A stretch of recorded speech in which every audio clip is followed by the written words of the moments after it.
Hello! అందరూ నమస్కారం. Movie review of 'killer valley' 2026లో రిలీజ్ అయింది. అమెజాన్ ప్రైమ్‌లో స్ట్రీమింగ్ అవుతుంది. ఇదొక హర్రర్ థ్రిల్లర్ మూవీ. ఆ 'కిల్లర్ వ్యాలీ'తో వచ్చే థ్రిల్లింగ్ సీన్స్ చూడడానికైతే పర్లేదు బాగానే ఉంటాయి. షార్క్‌లే మనుషుల్ని చంపుతున్నట్టుగా మూవీస్ తీస్తుంటారు. ఈ 'కిల్లర్ వ్యాలీ' కూడా ఒక డాల్ఫిన్ ఫ్యామిలీయే. కానీ ఈ 'కిల్లర్ వ్యాలీ' కూడా హంట్ చేసి చంపుతూ ఉంటది.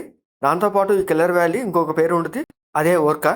ఇంకా ఈ మూవీ స్టోరీలోకెళ్తే ఒక 'కిల్లర్ వ్యాలీ' మనుషుల్ని హంట్ చేసి చంపుతూ ఉంటది. మ్యాడీ ఒక మాల్స్‌లో వర్క్ చేస్తూ ఉంటది. ఒకరోజు తన బాయ్ ఫ్రెండ్ కలిసినప్పుడు ఒకతను దొంగతనం చేయడానికి వస్తాడు మాల్‌కి. ఆ టైంలో ఆ దొంగకి అండ్ మ్యాడీ వాళ్ళ బాయ్ ఫ్రెండ్‌కి మధ్య గొడవ జరిగినప్పుడు మ్యాడీ వాళ్ళ బాయ్ ఫ్రెండ్ చంపేసి వెళ్ళిపోతాడు. ఆ తర్వాత మ్యాడీ చాలా బాధపడతది. అలా కొన్ని రోజులు గడిచాక మ్యాడీ వాళ్ళ బెస్ట్ ఫ్రెండ్ త్రిష్‌తో కలిసి ఒక వెకేషన్‌కెళ్తారు. మ్యాడీ, త్రిష్ వాళ్ళ బాయ్ ఫ్రెండ్ ముగ్గురు కలిసి సముద్రంలోకి బోటింగ్‌కి వెళ్తారు. అక్కడికి వెళ్ళాక కిల్లర్ వేల్ అటాక్ చేస్తది వాళ్ళ మీద. ఇంకా మ్యాడీ, త్రిష్ వాళ్ళ బాయ్ ఫ్రెండ్ వాళ్ళ ముగ్గురు ఆ కిల్లర్ వేల్ నుంచి ఎలా తప్పించుకున్నారనేది ఈ మూవీ స్టోరీ. ఆ పాయింట్ వేసుకొని ఈ మూవీలో ఆ కిల్లింగ్ సీన్స్ కొంచెం ఇంట్రెస్ట్‌గా చూపిస్తారు. అవి చూడడానికి బాగుంటాయి.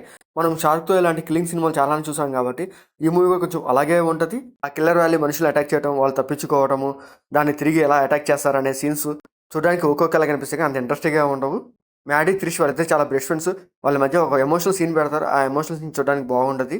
సముద్రం మధ్యలోనే ఆ మ్యాడీ అండ్ త్రిష్ వాళ్ళిద్దరూ ఎలా ఇరుక్కున్నారు, దాంతో పాటు ఆ కిల్లర్ వ్యాలీ నుంచి ఎలా తప్పించుకున్నారు అనే సీన్స్ కూడా కొంచెం చూడడానికైతే బాగానే ఉంటాయి. ఇక క్లైమాక్స్‌లో మ్యాడీ అండ్ త్రిష్ ఎలా తప్పించుకున్నారు, అసలు ఏం జరిగిందనేదే క్లైమాక్స్‌లో చూపిస్తారు. ఒక మంచి ఎమోషనల్ పాయింట్‌తోనే ఈ మూవీ ఎండ్ చేసేస్తారు.